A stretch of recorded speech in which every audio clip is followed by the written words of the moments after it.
Ngobrol siswa iki kumpulan pemuda manut agama Islam dadi pedoman setya Gustine Nabi Muhammad dadi rasule kitab Quran panutane umat Islam kewajibane nelekan dadi perintahe ngobrol siswa iki kumpulan tahun 2008 pitu diresmekake cahya muda jenenge sing kasuwun madhep selawase aja pisan ngisinake cahya muda iki jenenge kudu dipertahanake iki kumpulan pemuda manut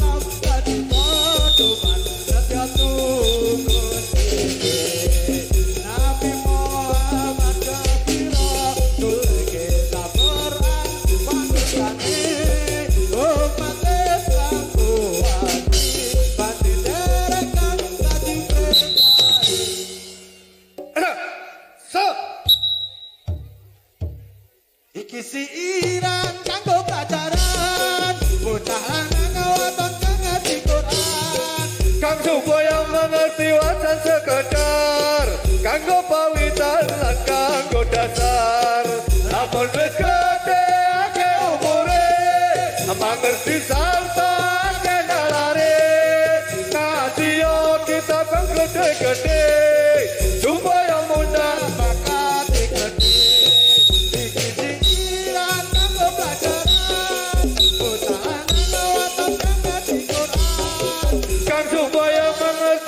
sekedar kanggo pawitan lan kanggo dasar ampun wis gedhe ake umure mangerti sarta kenalare ngaji yo kitab kang gedhe-gedhe supaya mudah bakat gedhe iran kanggo pelajaran bocah lanang wadon ngaji Quran kang supaya mengerti wacan sekedar kanggo pawitan lan kanggo dasar lampun wis gedhe ake umure mangerti sarta kenalare ngaji yo kitab kang gedhe-gedhe supaya mudah bakat gedhe pikiran kanggo pelajaran bocah lanang wadon kang ngaji Quran kang supaya mengerti wacan sekedar kanggo pawitan lan kanggo dasar lamun wis gedhe ake umure mangerti sarta kenalare ngaji yo kitab kang gedhe-gedhe supaya mudah bakat gedhe ada sama dasa atur sugeng dumateng kang sama pirang apik kanthi akhirat malang-malang ampun kantos sangga lendeng ngajak rupa ireng akeh wong seneng atur sugeng dumateng kang sama pirang amresani tiyang ireng malang-malang ampun kantos sangga lendeng ngajak rupa ireng dumateng kang sama mreksa amresani kesenian jaya muda para mreksa ampun ngantos sama mandha para mreksa atur suka dumateng kang sama mreksa amresani kesenian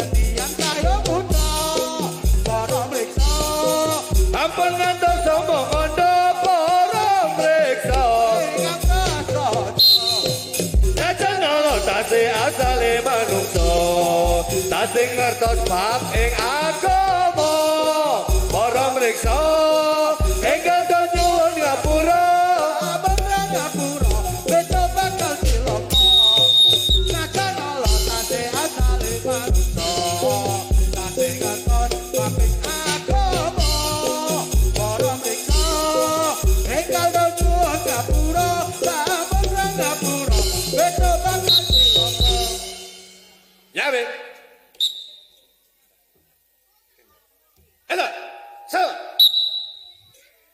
Ayo simba nuli dong ibadah umurnya tambah ojo kakayan pola namun rang ibadah bakal dipisah besok neng akhirat bakal nopo susah. Ayo tiba-tiba nuli dong ibadah umurnya tambah ojo kakayan pola namun rang ibadah bakal dipisah besok neng akhirat bakal nopo susah. Ayo piung-piung ojo ali bingung zamane wis rampung munda ora keduwung namun dise bingung yang bakal dicenggung besok neng akhirat ngaku lagi gunung.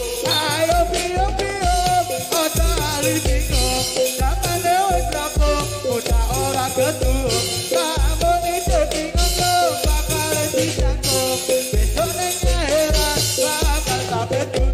Ayo siwa-siwa ojo ali ngono zamane wis tuwa munda kakean dosa lamun dise ngono bakal sengsara besok neng akhirat ngaku cekel rokok. Ayo siwa-siwa ojo ali ngono zamane wis tuwa munda kakean dosa lamun dise ngono bakal sengsara besok neng akhirat bakal cekel. Ayo bapak-bapak ojo ali angga zamane wis rusak bunda ora kepenak lamun dise agama bakal disepak besok neng akhirat ngaku lagi kota. Ayo bapak-bapak ojo ali angga zamane wis rusak bunda ora kepenak lamun dise agama bakal disepak besok neng akhirat ngaku cekel. Ayo bayu-bayu podo nguji ilmu zamane wis maju munda tinggalkan jamu namun rawi tuyu bakal dibelenggu besok neng akhirat bakal cukur banyu. Ayo bayu-bayu padha nguji ilmu zamane wis maju udah tinggalkan jamu lamun rabi tuyu bakal dibelenggu besok ning akhirat ngaku cekel. Ayo kakang-kakang nuli do sembahyang zamane wis goyang munda ora karuan namun ra sembahyang kan bakal sesarang besok neng akhirat aku mlaku cekel jurang. Ayo kakang-kakang tuli do sembahyang zamane wis goyang udah ora karuan lamun ra sembahyang kan awakmu sejarang besok ning akhirat ngaku cekel. Ayo hati-hati podo lunga ngaji zamane saiki kudu sing hati-hati amun ora ngaji awakmu ra aji besok ning akhirat bakal jegur geni. Ayo hati-hati padha lunga ngaji zamane saiki kudu sing hati-hati lamun ora ngaji awakmu ora aji besok ning akhirat ngaku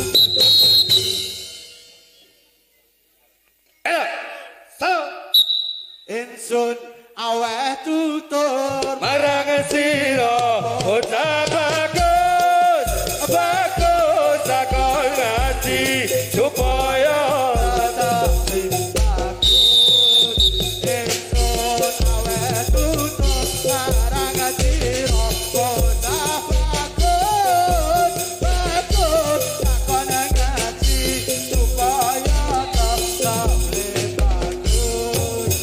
Ekson awe tutur marang sira bocah ayu ayu takon ngaji supaya tetep le ayu.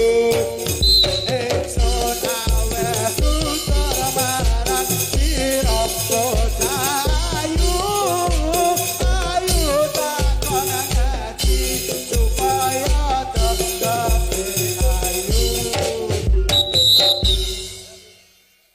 Jamin. Pada salat sira wayah awan partuluhur kanggo jaga apa imane ben ora luntur. Pada salat sira wayah awan partuluhur kanggo jaga apa imane ben ora luntur.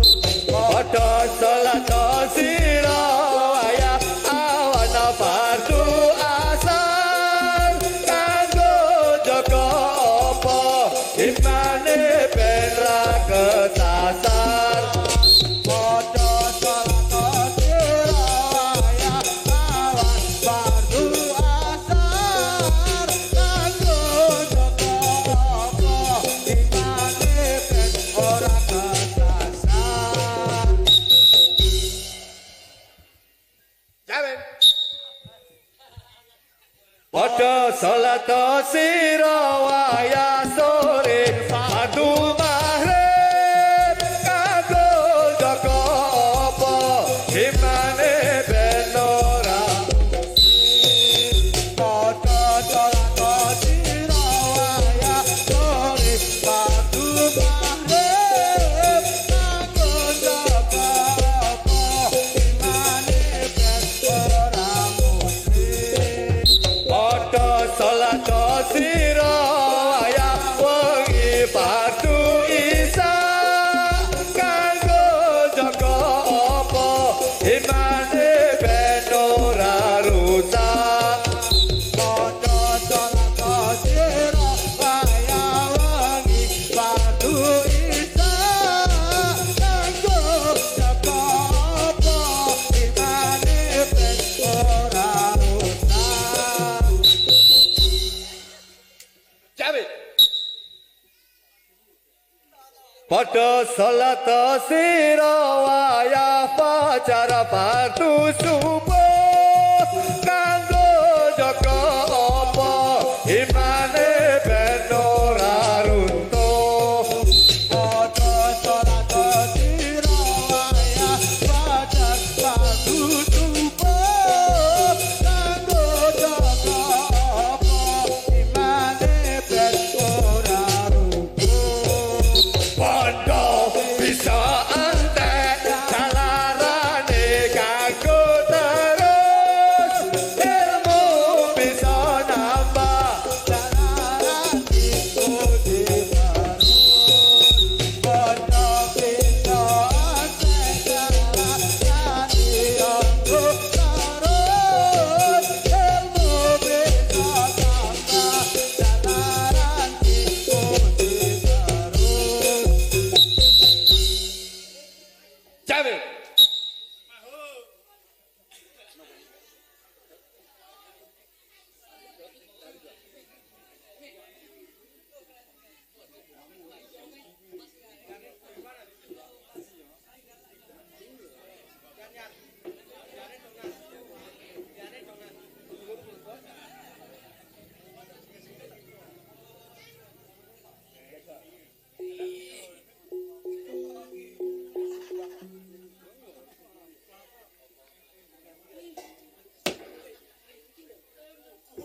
Dengarkanlah saudara-saudaraku, aku akan bercerita padamu, menerangkan rukun agamaku, agar saudara pun dapat tahu.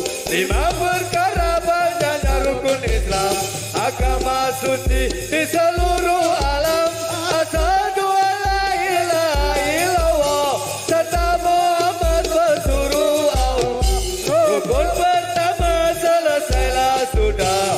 Kedua kali mendirikan sholat, 5 kali sehari beribadah dengan terang membaca kalimat. Membayar zakat rukun yang ketiga, sesudah cukup senisab hartanya. Puasa Ramadan yang keempatnya, dari awal sampai hari raya.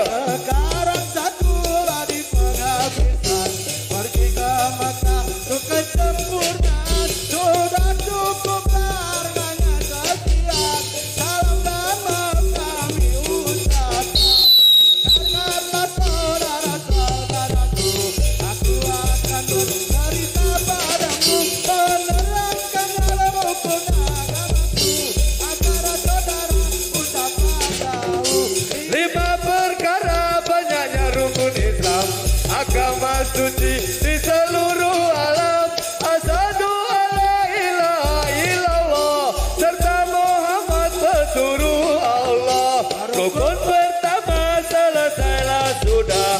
Kedua kali mendirikan sholat, 5 kali sehari beribadah Dengan terang membaca kalimat. membayar zakat rukun yang ketiga, sesudah cukup senisab hartanya. Puasa Ramadan yang keempatnya, dari awal sampai hari raya. Sekarang satu lagi penghabisan, pergi ke Mekah tuh kesempurnaan. Sudah cukup harganya sekian, salam dan maaf kami ucapkan. Jamin. Salam. Gembira mana kita sedaya, bulan besar menikah. Kaleres tanggal kami sedoso, di sana raya itu korban gembira. Gembira rokoco. Nindake dawuhe pangeran, soawe rekonco salate sesara. Gembira mana kita sedaya, bulan besar menikah. Kaleres tanggal kami sedoso, di sana raya itu korban gembira. Gembira rokoco nindake dawuhe pangeran. Sawawe rokoco salate sesara. Gembira mana kita sedaya, bulan besar menikah. Kaleres tanggal kaping sedoso, di sana raya itu korban. Gembira rekonco nindake dawuhe pangeran, soawe rekonco salate.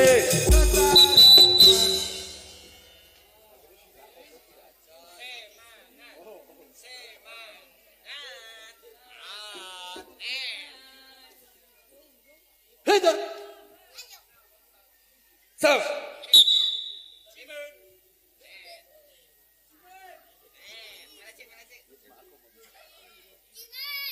Yes, sir. Agama kita, agama Islam, bawasan nira awarni sekawan, sisi kororo,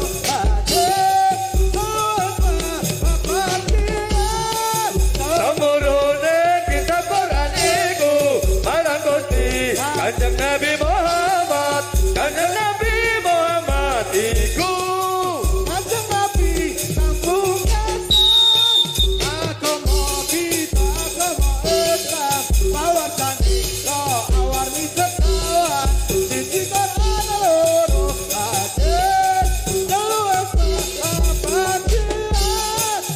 Samurune kita paraniku marang Gusti Kanjeng Nabi Muhammad.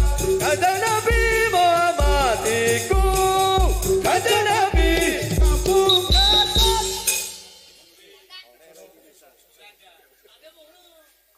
Heda, salam. Negara Indonesia, akeh pula-pulane ada desa bangkira oke.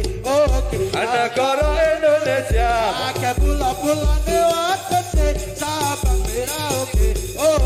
Tahun siji songo papat menjoli pitulas Agustus iku peringatan kita rikala wiwit Merdeka, negara Indonesia, akeh pula-pulane ada desa bangkira oke.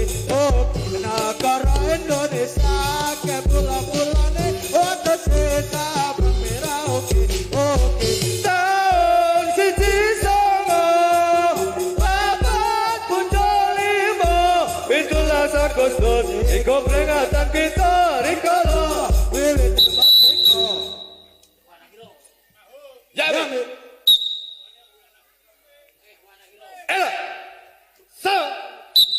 Ya, untuk semua kru Cahaya Muda harap mempersiapkan diri. Ikhwan al-kiram lidin cinta ilmu minat anawa ini lidili islami lidin cinta ilmu minat tanpa karuna diri si kamu halun ikhwan al-kiram ikhwan al-kiram tembak itu lidili islami tanpa karun diri si kamu halun ikhwan al-kiram Jodoh pakai saya Muda, Ikhwan al-kiram lidin silahir pembinaan. Lidili islami lidin silahir pembinaan tanpa karun diri si kamu halun ikhwan al-kiram jodoh pakai lidili islami tanpa karun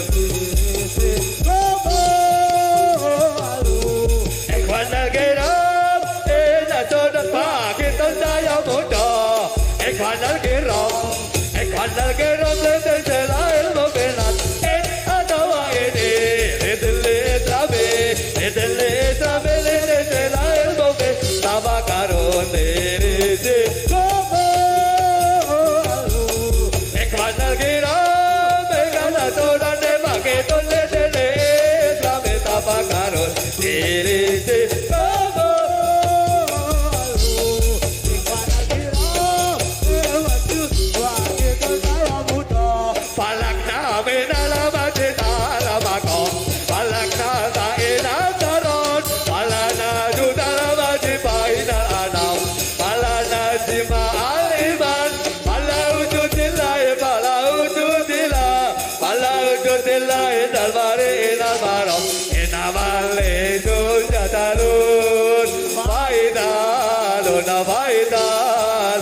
Inamal ezon jadalun palana izdizila palakna minal wadi alamakom palakna zaina daron palana judal wadi bainal anam palana sima aliman palau judilai inal mari inal marom inamal ezon jadalun Faidalun inama itu jadalun palaka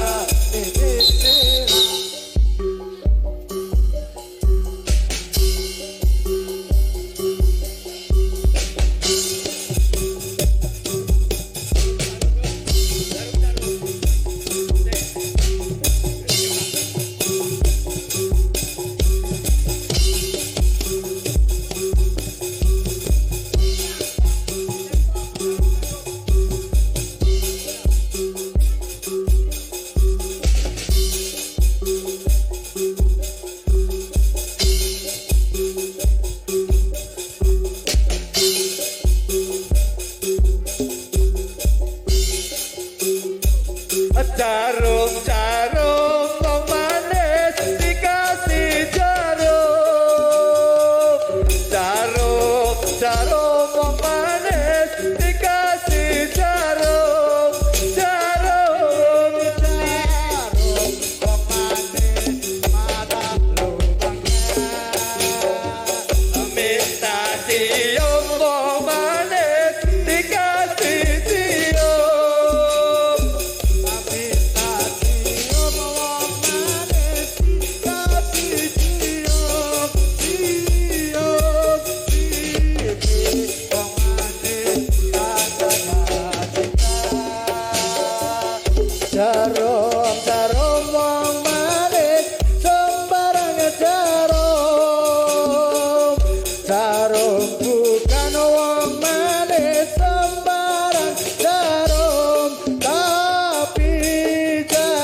mencep waru-waru doyong ana pinggir kali ayu kinclong kowe tansah tak enteni benang lawe kloso amoh yen ra kowe aku emoh waru-waru doyong ana pinggir kali ayu kinclong kowe tansah tak enteni tuku apa lasep kangen aku wis mencep waru-waru doyong ana pinggir kali ayu kinclong kowe tansah tak enteni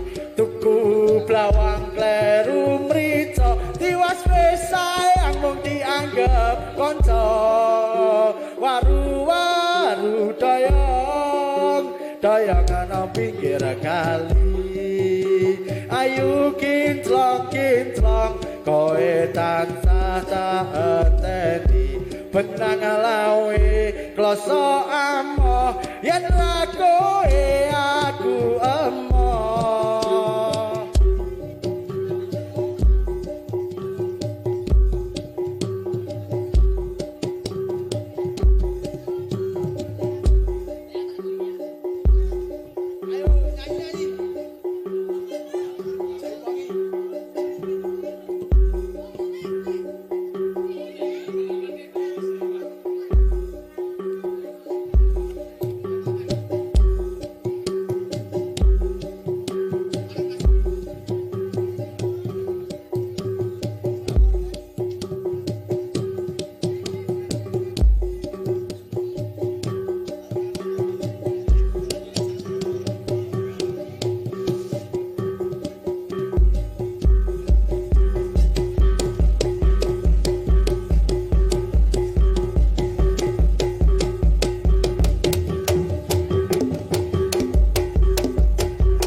Ayo pro kanca